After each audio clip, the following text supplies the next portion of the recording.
You know, for somebody with so much confidence, you're kinda trash. No shit, dummy, cause I didn't tell you this wasn't a one-on-one. Hey, yo, what is that? Oh, shit!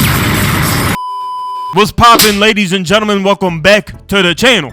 How you doing? Now, on today's vid, we're gonna be covering episode 2 of Solo Leveling, and this one is a Sung Jin Woo jumping session. So you already know, we gonna be glazing. But just before I get on to the video, let me just quickly say thank you to everybody that hit the like goal from the last video. And if you guys want me covering episode 3, then get this video to 2K likes. Yeah, I doubled that bitch, cause y'all said it was too easy. And if you want the odds a little more in your favor, leaving a comment, sharing, or just watching the video till the end also helps. But yeah, without further ado, let's go! Now, on our last episode, a few things ended up happening with Sung Jin Woo going on a C-rank dungeon raid. And this raid party consisted of 1 A ranker, 5 B rankers, 2 C rankers, and 1 E, being his sister's friend from school. Why'd he bring his sister's friend from school, you might ask? Because he wanted to teach her a lesson on life. Shit is hard out here. And hard out here indeed, because the moment they stepped inside the dungeon, the threat level got higher by turning into a red gate, meaning that we just went from a C rank dungeon to a B rank dungeon, and we got quote-unquote 2 E ranks in the party.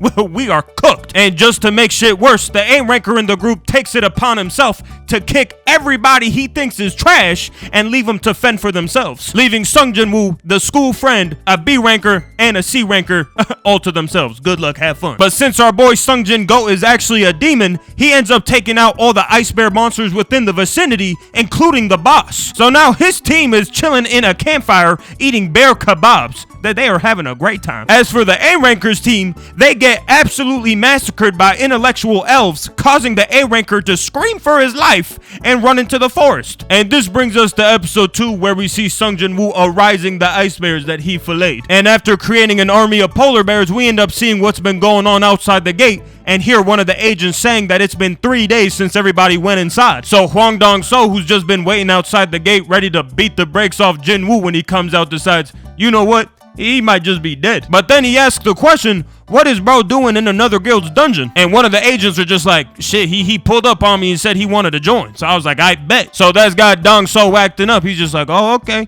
Bitch, is that what you thought I'd say? Starts choking the shit out this agent. So now the guild leader is crashing out talking about, hey, I'll beat your ass if you don't put him down right now. You already know Dong-so's a crash out, so he's like, oh, you gonna beat my ass? Oh, I bet. The agent's in the middle like, oh shit, I'm finna die. And they go on to cock back a mean haymaker and just let that bitch go, causing an explosion with such magnitude that we head right back into the dungeon. Back inside the dungeon, the A ranker ends up stumbling upon the other team.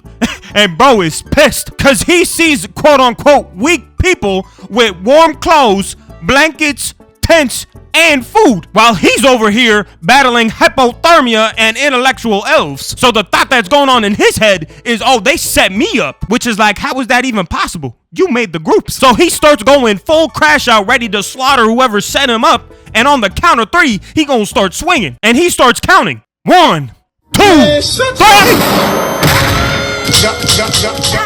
Really left us to die and got your team killed. Are you stupid? But after taking care of the A rank, Sung Jin Woo had another problem, cause bro was being followed by the intellectual elves because they're intellectuals. And that has the intellectual boss talking about, well, would you look at that? Not all these humans are useless trash. So that's got Sung Jin Woo replying with, watch who you talking to, you oversized smurf bitch. And that's when him and everybody else realized that he could talk to monsters. And during their conversation, the intellectual boss was talking about how his minion wanted to challenge Sung Jin Woo to a duel. And just look at bro's face. He is brimming with confidence. But shit wasn't sweet for Sung Jin Woo, cause the moment the intellectual boss finished his sentence, he splits the minion's head off. And look how bro's posing after he finished the job. He did that shit with style. So after violating his minion, they go on to clash, but the intellectual boss tries to negotiate with Sung Jin Woo one last time, cause he gets confused as to why Sung Jin Woo would even side himself with the humans when he doesn't even recognize Sung Jin Woo as a human being himself. So he starts asking if he'll side with them instead. But before answering his question, Sung Jin Woo goes on to ask,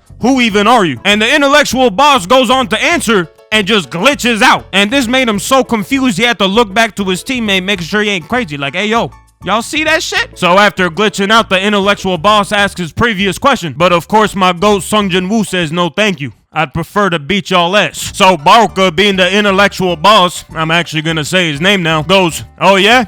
You in what army? And boom, just like that, Sung Jin-woo hits the Arise and starts solo jumping the elves. And bro was actually going stupid. Like, he saw these three aiming at his friends, pulled up, hey, you drop this, throws it in bro's abdomen, hits a spin move, taking out these three instantly. Baruka, who's high-key going just as stupid, gets bored of the Shadow Soldiers, so he heads straight for Jin-woo, and they start running the ones. So they both start running in. Gimme them toes. Goat Jin-woo's in the air, hits a flip, missile attack. Wave, Baruka stomps on the sword, gimme that arm. Not today, bitch. Disarms, rearms the dagger, goes for the neck. Damn, did you just really block that? What can I say? I'm better than you. Oh, alright, then try blocking this. Ring around the Rosie into backup. Bitch! You know, for somebody with so much confidence, you're kinda trash. No shit, dummy, cause I didn't tell you this wasn't a one-on-one. Hey, yo, what is that? Oh, shit!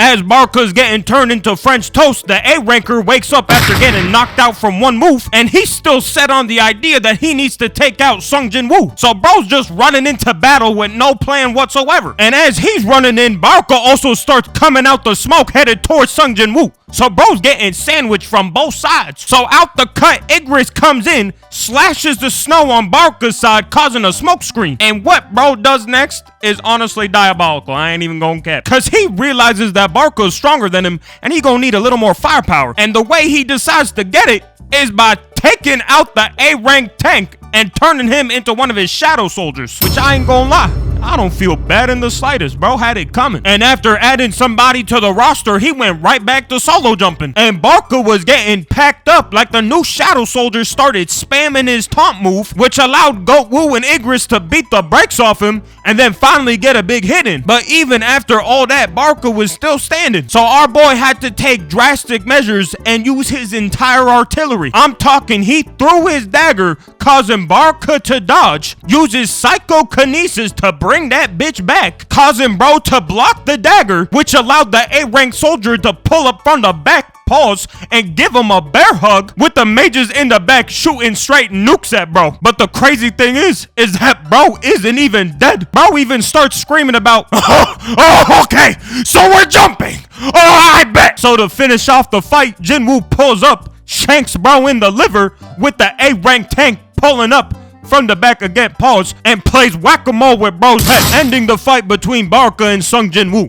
At least you would think, because low-key, the A-rank tank wasn't even finished. Bro kept on going. But with Sung Jin-woo defeating Baruka and the tribe of intellectual elves, him and everybody else were able to escape the dungeon. And luckily for our boy, when he got outside, Hwang Dong-so wasn't there to beat the brakes off him anymore, cause honestly, he just lost patience. But if I'm being so deadass, I think Hwang Dong-so's the lucky one. Cause Jin-woo was in a bad mood coming out the dungeon trying to turn Baruka into one of his Shadow Soldiers. But since bro was so much stronger than him, it just failed. Like, shit got bro so tight, he was ready to run a fade with the White Tiger Guild leader. And I would have put my money on Jin-woo. Yes, sir. And from here, the episode just ends with Jin-woo meeting Jiho the next day and his sister's friend. Somebody remind me why she's still tagging along. Cause I don't remember. 2,000 likes in 24 hours for episode 3. I'll see you on the next one.